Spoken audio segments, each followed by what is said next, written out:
Zenel Paz es un escritor y guionista de cine cubano. Es además autor de obras de teatro, cuentos y novelas traducidas a muchos idiomas.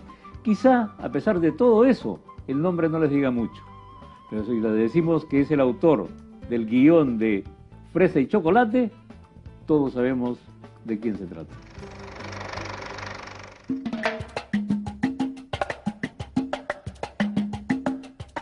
Zenel, ¿cómo nació tu cuento, el cuento ganador, laureado y tantas veces adaptado a diferentes disciplinas artísticas? ¿Cómo nació El Lobo, El Bosque y El Nombre Nuevo? Nació espontáneamente, como por sí solo. Sí, yo creo que ese personaje estaba en el ambiente cubano, en la sociedad cubana, en la historia cubana. Y los personajes habitan, yo creo que a los autores los invaden y de alguna manera tú eres el vínculo, el vehículo en que ellos se manifiestan. Yo un poco lo entiendo así, porque no fue una decisión consciente, para mí fue como una inspiración. Me demoré un poco en sentir el habla del personaje y la gestualidad. Quizás tú pienses, bueno, en el libro los personajes no se mueven, pero uno tiene que sentir la voz, el movimiento de un personaje para que realmente el personaje hable a través de ti, pero por sí mismo. ¿Pensaste que podría ser una película? Yo sí tenía conciencia de que el personaje, en particular el personaje de Diego, el homosexual, era un personaje cinematográfico, porque es un personaje exterior, es un personaje espontáneo, que se expresa mucho, que se mueve, ¿no? Contrario al personaje de David, que es un personaje con más tendencia a lo pasivo, a la introspección, que son menos agradecidos para los géneros dramáticos, ¿no? Te cuestan más trabajo. Pero yo tenía una relación con el personaje de David más antigua, es un personaje sobre el que yo he escrito otros cuentos, he escrito novelas, lo conozco como desde la infancia, y este era un personaje nuevo. Pero yo confiaba en la potencialidad dramática del personaje, porque en sí, lo que es cinematográfico, lo que es dramático en términos de género, son los personajes, más que la historia.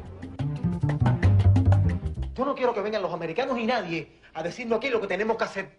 Está bien, pero tú no te das cuenta que con toda esa monería que tú haces, nadie te puede tomar en serio, ¿eh? Tú te has leído todos esos libros, ¿verdad? Y te tomó por sorpresa lo del cine y ya habías hecho un guión. Yo hice una primera película que se llama Una novia para David. ¿Es el mismo David? Es el mismo David. Y no sé si recuerdas, en la película David tiene un amigo en la universidad que es el mismo amigo que tiene en la primera película. En esta película cuenta la primera vez que David se enamora, de una chica gorda pero encantadora, pero sus amigos no resisten la presión de los amigos que quieren que se haga novio de una chica bonita y espectacular.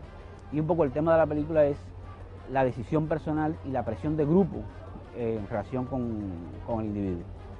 Y había escrito una segunda película que se llama Adorables Mentiras, donde la chica que interpreta Mirta Ibarra, la amiga de Diego, que se hace novia de David, es una de los personajes principales de esa película. Entonces, yo tenía esa característica que todos mis personajes salen de mis libros y pasan por las películas, por una, por otra. Es un mundo cerrado que se va ampliando a la medida que los personajes crecen y cuento nuevas historias. ¿Cómo lo toma el lector o las personas que ven las películas, estos personajes que se repiten y que continúan como una serie, ¿no? Creo que se establece una relación como con las personas, y a mí me pasa así con los personajes, es decir, es que hay zonas de ellos que yo no conozco y que la voy conociendo a la medida que se me va revelando, y eso tiene que transcurrir en el tiempo, ¿no? Si cuando tu relación con un personaje es permanente, tú vas conociendo más zonas de ese personaje. Después del éxito de Fresa y Chocolate, ¿qué vino después? Bueno, después de Fresa y Chocolate, yo seguí trabajando cine, hice 2 películas españolas, una que fue una adaptación de una novela de Almudena Grande, dirigida por Gerardo Herrero, que se llama Malena es un nombre de tango, igual que la novela, y trabajé con el director español Manuel Gutiérrez Aragón, que es un gran director, una película cubana, pero que transcurría en Madrid, es decir, cubana como historia y con actores fundamentalmente cubanos, que se llama Cosas que dejé en La Habana.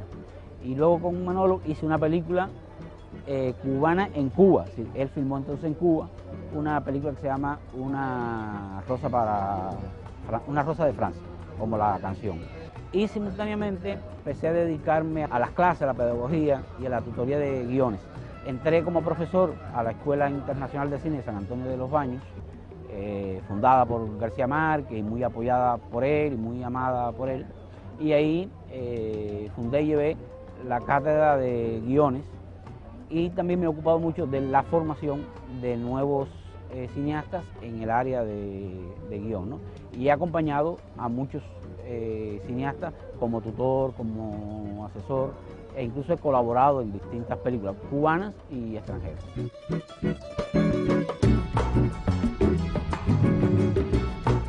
¿Te llevas bien con esas dos vocaciones, con el cine y con la literatura? Con esas tres, porque... Ah, ¿de docencia también? La de docencia también, sí. La de docencia a mí me gustó mucho. Yo siempre digo que en un aula el que más aprende es el profesor, porque al tú dar clase reflexionas sobre la creación, sobre el arte de enseñar, te enfrentas a problemas creativos que no lo lleva tu experiencia, sino la de tus alumnos, y realmente es también un aprendizaje. Y por otra parte, es decir, es muy común en los cineastas que no solamente te preocupas por tu obra, sino por el sector.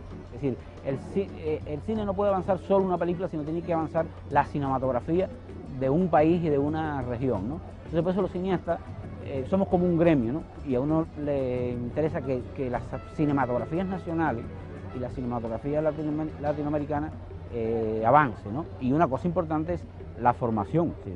El cineasta latinoamericano es un artista, un profesional muy bien formado.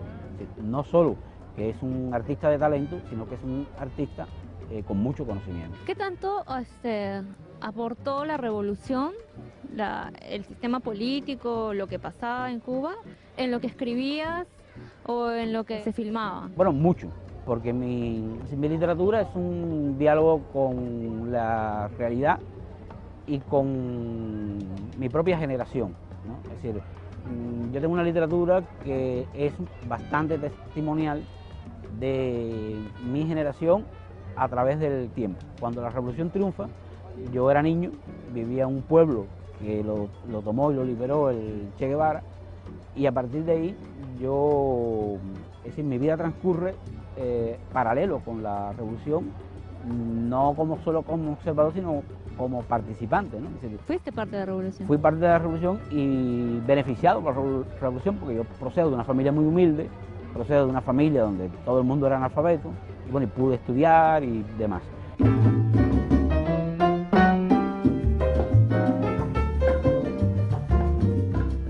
¿Saliste alguna vez de Cuba? Yo siempre he vivido en Cuba, como residencia permanente. Cuba es un espacio, desde el punto de vista dramático, artístico, justamente rico por la cantidad de conflictos, ¿no? Por la cantidad de problemas, dramas, claro. Y por la cantidad de sueños, ¿no? Es un país que vale la pena estar cercano. Hay otra cosa que a mí me atrae mucho de Cuba, que es el habla cubana, es decir, el lenguaje cubano. Las expresiones. Como la música. El habla popular en general. Yo soy un escritor donde la oralidad es muy importante. Es decir, mi literatura se alimenta mucho del lenguaje oral, es decir, transformado a literario, ¿no? Ok, muchas gracias. Gracias a ti.